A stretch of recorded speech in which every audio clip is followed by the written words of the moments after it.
Big market voices में हमारे साथ हैं नेपियन कैपिटल के को फाउंडर और managing partner Gautam Trivedi. Gautam ji, good morning.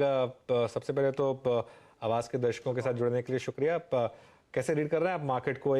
आज मार्केट में मैं बहुत इंटरेस्टिंग चीज़ देख रहा था कि चाइनीज़ मार्केट काफ़ी ऊपर है और थोड़ा सा इंडियन मार्केट में डिक्लाइन है, तो एक रिस्क फैक्टर ओपन हो रहा है क्या कि जो हमारी इतनी बड़ी आउट परफॉर्मेंस रही है वो थोड़ी सी शायद अब एक करेक्ट होगी, या फिर इंडियन मार्केट अभी भी आउट परफॉर्म करेगा? आपकी बात सही है। इंडोनेशिया के बाद we are the second best जो परफॉर्मेंस वाइज आप देखें तो डॉलर टर्म्स में ईयर टू डेट हम लोग -5% है, लेकिन बाकी विश्व के हिसाब से हमारा आउट परफॉर्मेंस रहा है। फॉर एग्जांपल आप देखिए कि चाइना वो करीबन 33% ईयर टू डेट जनवरी से अब तक नीचे गिरा है। और फिर आप देखिए MSCI इमर्जिंग मार्केट्स 26% गिरा है। S&P को देखिए, अमेरिका का S&P करीबन 16-17% इस साल गिर चुका है। तो वो उनके हिसाब से हमारा परफॉर्मेंस काफ़ी अच्छा रहा है। लेकिन यहाँ से और मुझे लगता है कि $20 बिलियन का जो फॉरेनर का सेलिंग आया है इंडिया में, उसके बावजूद भी जो मार्केट सिर्फ 5% गिरा है, उसकी ये वजह है कि डोमेस्टिक डिमांड, रिटेल और म्यूचुअल फंड जो डिमांड है वो मजबूत रहा है अब तक। लेकिन आगे जाके ये जो मजबूत रहेगा कि नहीं, सवाल ये पैदा होता है कि जब इंटरेस्ट रेट्स बढ़ने शुरू हो चुके हैं। अभी आज की तारीख में आप देखिए कि श्रीराम ट्रांसपोर्ट जो कंपनी है, ब्लू चिप कंपनी है, अच्छी कंपनी है, और उनके जो FDs है 5 ईयर क्यूमुलेटिव FD का IRR यील्ड जो आ रहा है वो करीबन 8.9% आ रहा है। आप देखिए टाटा कैपिटल के जो डिपॉजिट्स जो लिस्टेड है वो करीबन 8% दे रहे हैं। तो मुझे लगता है कि आगे जाके जो मार्केट, अपनी इंडियन मार्केट को जो डोमेस्टिक इन्वेस्टर्स का सपोर्ट था वो थोड़ा बहुत कम हो जाएगा, क्योंकि इंटरेस्ट रेट्स जो अब तक करीबन 5.5-6% इंटरेस्ट दे रही थी, अब जाके ये जो फिक्स डिपॉजिट्स है इंटरेस्ट रेट्स बढ़ने शुरू हो चुके हैं। तो मुझे लगता है कि इंक्रीमेंटल जो पैसा है वो पूरा का पूरा इक्विटी में नहीं जाएगा, थोड़ा फिक्स इनकम में भी शुरू हो जाएगा जाने के लिए। Very interesting. तो एक थोड़ी सी सेक्टोरल बात कर लेते हैं गौतम जी। एक IT वर्सेस बैंक्स में एक बहुत बड़ी ट्रेड प्ले आउट हुई, जिसमें इस साल हमने देखा कि बैंक्स में ज़बरदस्त बाइंग आई और IT में मैसिव डिक्लाइन आई 3 साल के बुल मार्केट के बाद। अब इस ट्रेड में आपका क्या व्यू है given current interest rate environment और जो US में इस समय माहौल है उसको देखते हुए? अब ये जो मार्केट के जो सबसे बड़े सेक्टर्स हैं, इन पर क्या व्यू होगा आपका? मुझे लगता है कि दोनों अभी भी लुक्रेटिव है। मुझे बैंक्स अभी भी पसंद है, HDFC हो या कोई भी प्राइवेट सेक्टर बैंक, और पब्लिक सेक्टर में हमें SBI पसंद है। लेकिन हैविंग सेड दैट, मुझे लगता है कि IT क्षेत्र में भी करेक्शन जो आना था वो आ चुका है, और जो ये पिछले क्वार्टर के रिजल्ट आए थे वो मुझे लगता है कि for the most part were quite positive. तो मुझे लगता है कि दोनों में लॉन्ग टर्म 3 से 4 साल का जो इन्वेस्टमेंट होराइजन रखे तो इन दोनों क्षेत्र में निवेश करना चाहिए।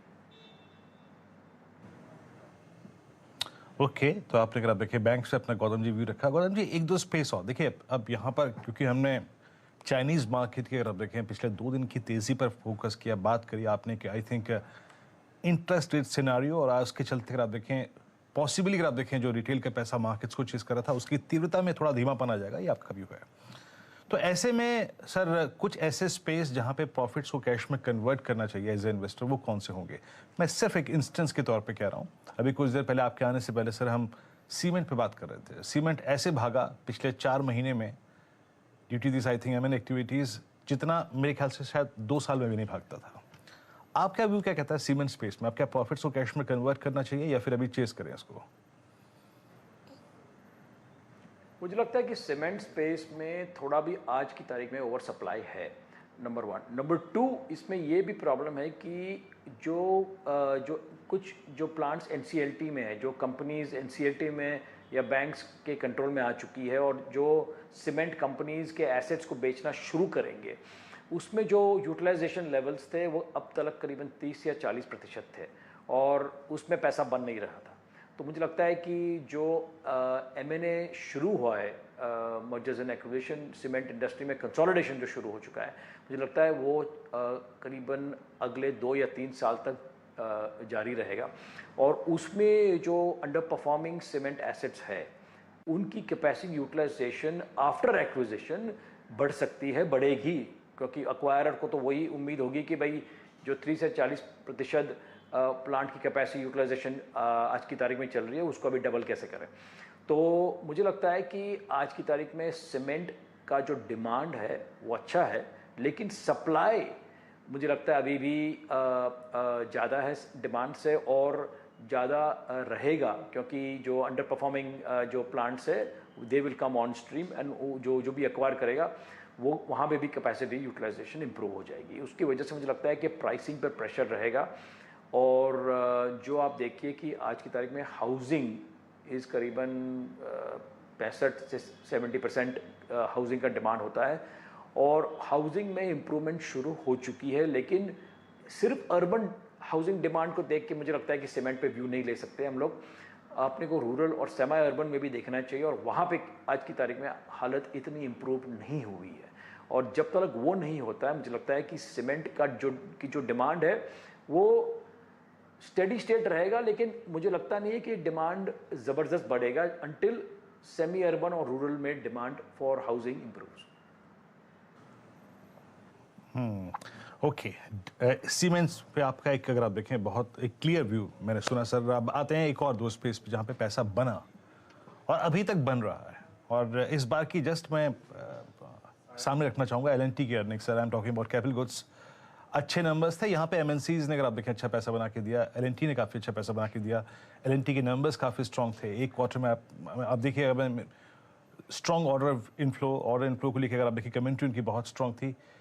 CY 22 में सबसे दमदार तरीके से पैसा बना के देने वाले सेक्टर्स में से ये भी रहा एक, specially around I think April May June. Siemens का, क्यूमिंस का और ABB का प्राइस परफॉर्मेंस काफ़ी स्ट्रॉन्ग था। सर आप लोग कैपिटल गुड्स पे क्या व्यू रखते हैं इस वक्त?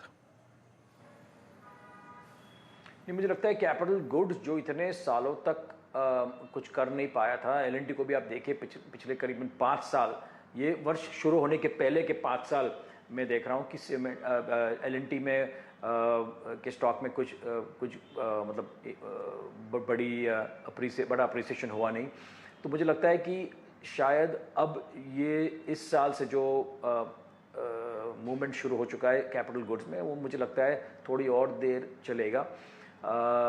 ये एक उसमें मुझे लगता है कि कैपिटल गुड्स में एक ही इश्यू है कि प्राइवेट सेक्टर कैपेक्स जो है, जो सरकारी कैपेक्स है वो दमदार है, लेकिन अनफॉर्चुनेटली ये अपना प्राइवेट सेक्टर कैपेक्स कुछ बड़ी बड़ी कंपनियों को छोड़ के, और जो PLI में जो कैपेक्स शुरू हो चुका है setting up the new plants वगैरह, वो अच्छा है, लेकिन आउटसाइड ऑफ दैट हम ये नहीं देख रहे कि प्राइवेट सेक्टर में कुछ बड़ा कैपेक्स शुरू हो चुका है।